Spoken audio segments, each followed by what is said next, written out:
What is going on, guys and girls, and welcome back to my channel. First and foremost, I hope you guys have been appreciating the amount of uploads that the channel has been getting lately. So far, for the month, or not for the month, but for the year of 2020, we are at 173 calls for service as of November 29th.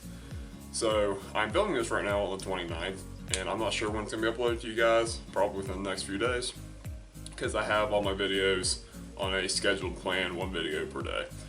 But I saw this video, or I saw this recommendation in the comments of a couple videos ago, as in probably a few months ago, of you should do a video on how your trucks go out the door in order, or why does this truck go over this truck, and so on and so forth. But before we get into that, I just also want to say that I hope you guys had a very happy and a very healthy and safe Thanksgiving. Mine was awesome. Got to see a bunch of family and got to eat a bunch of very fattening food, which is always a win-win. So, with that being said, let's get into the video. So, first and foremost, is always knowing your apparatus and what you have. So we have 3 engines. We have engine 91, 93, and 94. We have 1 tanker, 1 rescue truck, and 2 brush trucks. And we have 1 side-by-side. So, which engine goes over what, and why does it do such? So, we're going to start out with our most basic common cause. A single vehicle accident with injuries, possible entrapment. Alright, so, engine 94 is going to be our number 1 1050. So, why is engine 94 our number 1 for 1050s? MVAs, MVZs, Signal 100s, whatever your code is, wherever they are, vehicle accidents. So the reason our engine 94 goes out first on all vehicle accidents is because it simply holds water. It has water. It has SCBAs, it has Hurst extrication tools, it has everything you need to stabilize and get patients from point A to point B, and maybe even fight fire if you have to. So, that being said, our Rescue 95. So, our Rescue 95 is our number 2 for 1050s. So why is this the case? Well, Rescue 95 does not carry water. It holds 4 guys, and it also has a set of extrication tools and extra cribbing, but it's, needless to say, just a transport truck to get more guys from point A to point B. So engine 94 holds 5 in the cab. 95 can hold 5, but hardly ever does it over. So, the advantage of engine 94 over Rescue 95. Rescue 95 is a very smaller built truck. Rescue 95 can go a lot more places that engine 94 cannot. So, if you guys don't know, I live in the state of West Virginia, and it is nothing but boondocks. Nothing but small, twisty, windy, cliffs, roads, back roads. That being said, there's a lot of accidents that happen on back roads. Well, that is why you need a smaller truck to get into a lot smaller, tighter places. So that being said, if we know that we are going to be getting into something that requires a lot more of maneuvering in tighter areas, then we'll send our rescue truck first. And then we'll have either, usually if we have to stage an engine, we'll stage engine 91. And that's the case because in case you have to fly your patient. I believe it says somewhere in our bylaws that in order for a helicopter to touchdown or take off, that there has to be a form of a fire apparatus with water or something. I'm not exactly sure, but I just know that we always are supposed to have an engine there. So, if we have a bunch of guys on the station and we're ready to send more than 2 trucks out for a vehicle accident, and then we will send 96 or 91, something else to where we can get more guys to the scene. All of this just depends where the call is, what the call is, the severity of the call. So, moving next to our next most common call is going to be brush fires. So, obviously, like I said, this depends where it is and how much is already on fire. So, typically 9 times out of 10, I'm going to change the color of my marker here. Brush fires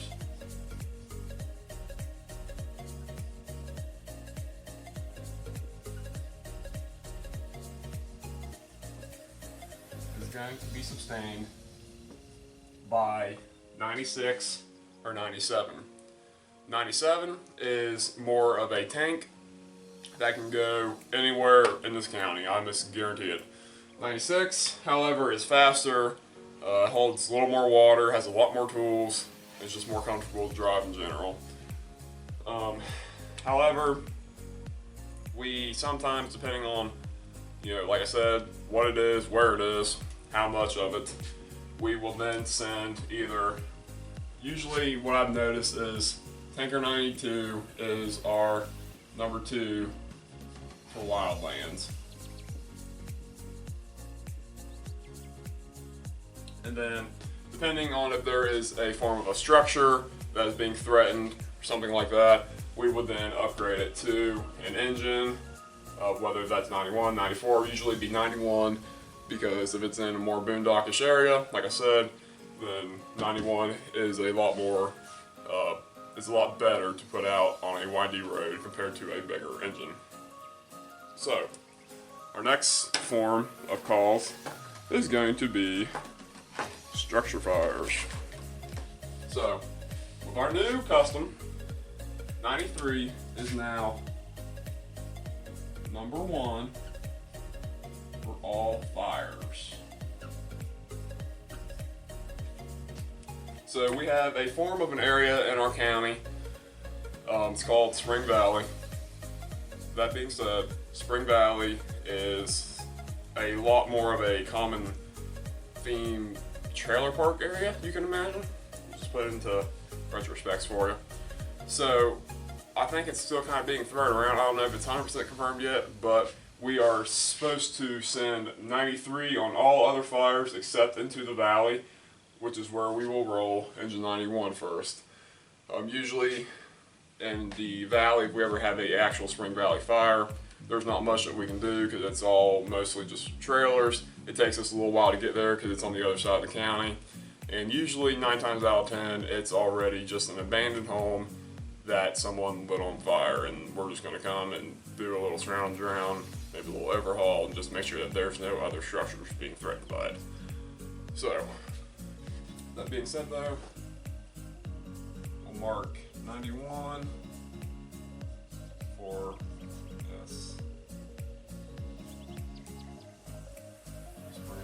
SV fires. So, depending on where it is, Tanker 92 is usually always our number 2 for fires.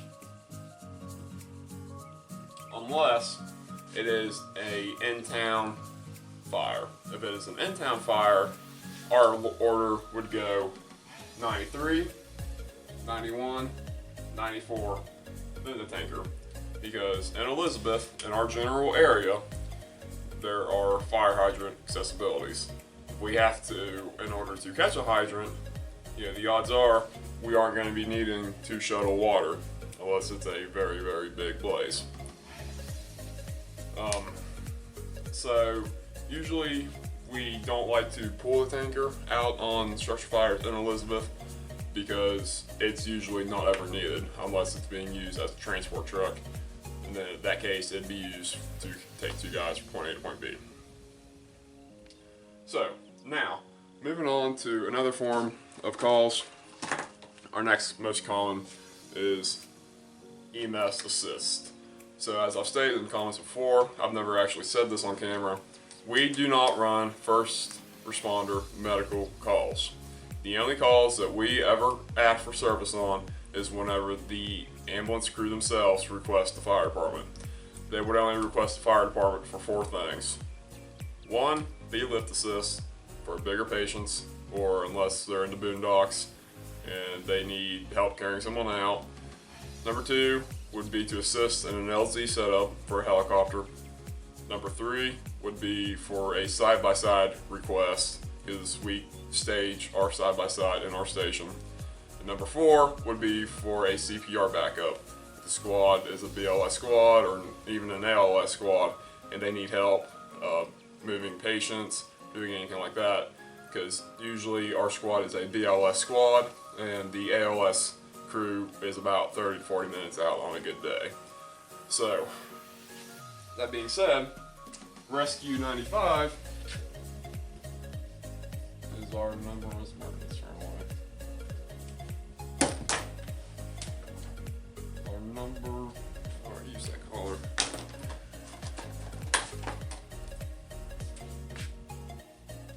Our number 1 for meds. So, Rescue 95, we carry just your basic first aid equipment on the rescue truck. We have some form of oxygen to give patients if we have to, non-rebreathers, nasal cannulas, stuff like that. And we have in our med bag, not our med bag, just our first out bag, we carry tourniquets, gauze, just basic first aid stuff like that. So, with that being said though, whenever we talk about our side-by-side, because it's not uncommon, we usually have a couple calls for service requiring our side-by-side. Usually, it just depends how many guys are on station and where it's at. We will have to obviously pull something with our side-by-side. Something needs to get the side-by-side from point A to point B. So that it just varies on who the driver is and where they want to go. So, or where they're going, not where they want to go, because you're going to one place. So, if you say we have 2 guys on station, and we need to take the side-by-side to the boondocks, we are going to roll at 96. So, not uncommon, 96 has no issue pulling a trailer. Say we have 3 or 4 guys on station, who need to catch the call, something like that, we would then take Rescue 95. Rescue 95 pulled side by side just as quick and easy as the brush truck can. 97, however, can also pull the side by side, but it's usually a last resort thing. So, let's talk about our more less priority calls, such as trees, power lines, 911 hang-up calls, stuff like that. We'll start with 911 hang-up calls because they're actually probably our number 3 or 4 most common call of the years. So now it's been implemented that usually, depending on, like I said, like all of these, wherever it is, because this varies so much. With one fire station, 236 square miles, knowing your locations is the best thing that you can do. Knowing where every road is, where every road comes out to, just knowing your area is the best thing that you can do for anything. And that's not even just that's just your basic 101 fire protection. If you're going to do this, then you should really know this. So, Engine 93 is now our number 1 for 911 hang-ups. So, following that, we usually, in order to clear a 911 hang-up call, if it's out, because usually it's out ways and ways and ways, we will usually drive by the residence if it's on the main road. Sometimes we run lights, sometimes we don't, just depending if there's a call history at the residence and driver's discretion. We check the area out, we look for smoke, just if anyone's, injured or anything like that. If there's not anybody injured, or we don't see any active, fire or anything like that, we will then go stage in the area, wait while law enforcement arrival, and then usually if they say, okay, you guys aren't needed, feel free to clear, and then us and the EMS crew will clear and go back to our station. So that's usually how our 911 hang-up calls go.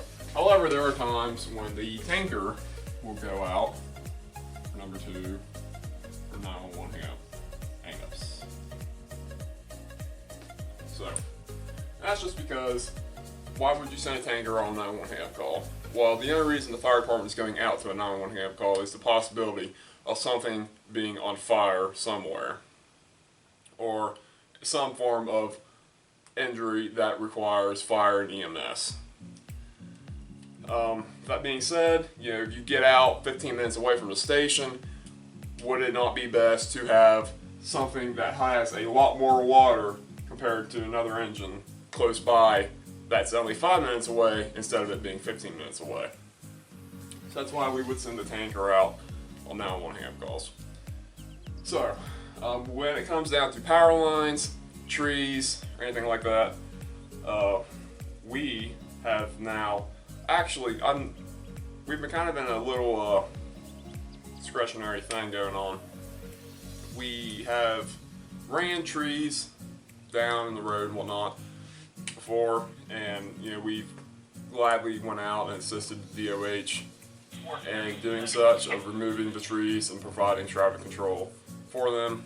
But we've now kind of backed off on doing such, and we've kind of let them kind of step up and do their jobs. So with that being said though, our brush trucks are typically the first ones to go out. Usually 96 is number 1 for trees and power lines. So usually we just kind of sit on scene if it's a power line, and we just kind of watch, make sure no one's going to go up and drive over them or do anything stupid to them. Depending on where it is, if we need a little more traffic control assistance, we would then send engine 91. Now I'm actually going to put number 1 for 91 also for trees and power lines, because it's usually a mix-up. It just comes down to what the driver typically wants to take. And I mean, there's really no difference in between trucks, because the trucks have water. The only thing that 91 has over 96 really is just a bigger tank with SCBAs. So, and 96 obviously has wildland fighting gear, more priority of the brush truck. But still, whenever you're doing the trees and power lines, it both comes down to the same thing. So you're just trying to get guys there who can provide assistance to traffic and public safety. So, our next and probably our last call that we're going to discuss is our mutual aid. So, we are in 2, I believe, I know for sure 1. We're in mutual aid contracts with neighboring departments. So, with that being said, typically it is either one of 3 things: vehicle accident, brush fires, structure fires. So, depending on what it is, we typically always ask the mutual aid company or department, what do you need from us? Do you need firefighting gear? Do you need manpower? What do you need? Depending on what they say is how we react. So, here lately the biggest thing has been brush fires. So, the last couple of brush fires we have sent 96, and we've had a couple guys go direct with the brush truck. We don't like to empty our station for brush fires, because, especially when it comes down to mutual aid calls, because what if you get something in your county? Always one of them, bite the bullet situations. But say they needed a mutual aid for structure fires, we would obviously roll 93 first. So 93 is now, like I said earlier, it is our main firefighting truck, but it is also our mutual aid firefighting truck. So that is how that cookie crumbles. So I hope this kind of makes you guys think a little more about why we take certain trucks over, other trucks during certain times of needs and crisis. This has been a lot of talking, and I hope you guys were able to kind of stick with me and kind of just visualize what you guys know of our apparatus and our trucks. So I appreciate you guys watching. I love you guys very much. I love the amount of support you've been showing my channel. I very much appreciate it. If you guys have any questions, feel free to comment down below. Also, comment down below any video suggestions. Appreciate you guys. I'll catch you all in the next one. Peace. Yeah, cause I got it like that. Flow so smooth like I got it on tap. Yeah, and I'ma say it be a good night while I'm on my Yingling, while I'm drinking Bud Light. Can you get it when you miss me? Like I'm with whiskey, drinking Jim Beam. Yeah, baby, do you do it that way? Do you do that? Do you take a ray? Yeah, you know that I'm a beast when I kill it on the beach. Like it's sex on the beach, like it's Malibu. Take it to the California way. Cause we do it, yeah, baby, we can Californicate like we on